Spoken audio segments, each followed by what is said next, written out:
Digital marketing অনেকগুলো channel আছে না, মানে অনেকগুলি ক্যাটাগরি আছে না, SEO, social media marketing, email marketing, হ্যাঁ কন্টেন্ট মার্কেটিং, সোশ্যাল মিডিয়া, তারপরে হচ্ছে গুগল অ্যাডস, ফেসবুক অ্যাডস।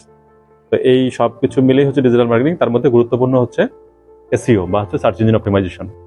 বর্তমান যুগের জন্য ডিজিটাল মার্কেটিং সবার কাছে রিলেটেড। একজন যে ধান চালের ব্যবসা করে, সে যদি ডিজিটাল মার্কেটিং না বুঝে তাহলে তো এই ব্যবসা করতে পারবে না, চালাতে পারবে না। বাংলাদেশে মিলিয়ন ডলার বিজনেস প্রতিদিন মানুষ ফেসবুকে করতেছে, প্রোডাক্ট সেল করতেছে, চায়না থেকে প্রোডাক্ট নিয়ে আসে, প্রোডাক্ট সেল করতেছে, হিউজ একটা বিজনেস।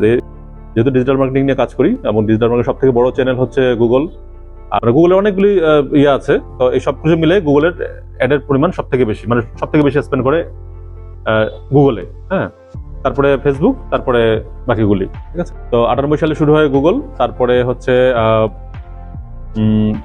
4 সালে ফেসবুক, 6 সালে হচ্ছে 5 সালে ইউটিউব, তারপরে ধাপে ধাপে বাকি সোশ্যাল মিডিয়াগুলো চলে আসে। হ্যাঁ, এখান থেকে মূলত গুগল এবং ফেসবুকের বা ডিজিটাল চ্যানেলের যাত্রা। মার্কেটিং তো অনেক আগে থেকে ছিল, তারপরে শুরু হয়েছে ডিজিটাল চ্যানেল। ডিজিটাল চ্যানেলের যে মার্কেটিংটা, এটাই হচ্ছে ডিজিটাল মার্কেটিং। এটার গুরুত্বপূর্ণ একটা বিষয় হচ্ছে, ডিজিটাল মার্কেটিং গুরুত্বপূর্ণ বিষয় হচ্ছে যে এসইও, যেটা গুগলের মাধ্যমে করা হয়, ওয়েবসাইটকে র্যাঙ্ক করানো হয়, গুগলে সার্চের সামনে নিয়ে আসা হয়, ঠিক আছে। মানে কেন বলছি, যত ডিজিটাল চ্যানেল আছে তার মধ্যে সব থেকে স্ট্রং বা প্রচুর অ্যালগরিদম হচ্ছে গুগলের র্যাঙ্ক করানোটা অনেক অ্যালগরিদম বেস করে র্যাঙ্ক দেয়, কিন্তু ফেসবুক বা ইউটিউব এদের অ্যালগরিদম কম, ঠিক আছে।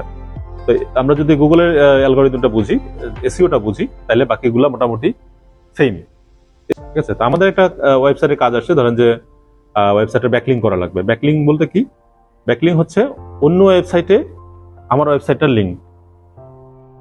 এটা হচ্ছে যে অপেজ মার্কেটিং বলে। হ্যাঁ, বিভিন্ন রকম নিউজ মিডিয়াগুলোতে অনেকেই আর্টিকেল পাবলিশ করে না, বড় বড় যে নিউজ মিডিয়া আছে এগুলোতে আর্টিকেল পাবলিশ করে যে আমি অমুক রাইটার, আমার একটা ওখানে অথরশিপ আছে, ওখানে আমি আর্টিকেলটা পাবলিশ করছি, করে কিছু ওয়েবসাইটের লিঙ্ক দেওয়া হয়, ঠিক আছে। এটাই মূলত একটা ব্যাকলিং এবং এটাই মূলত প্রসেস।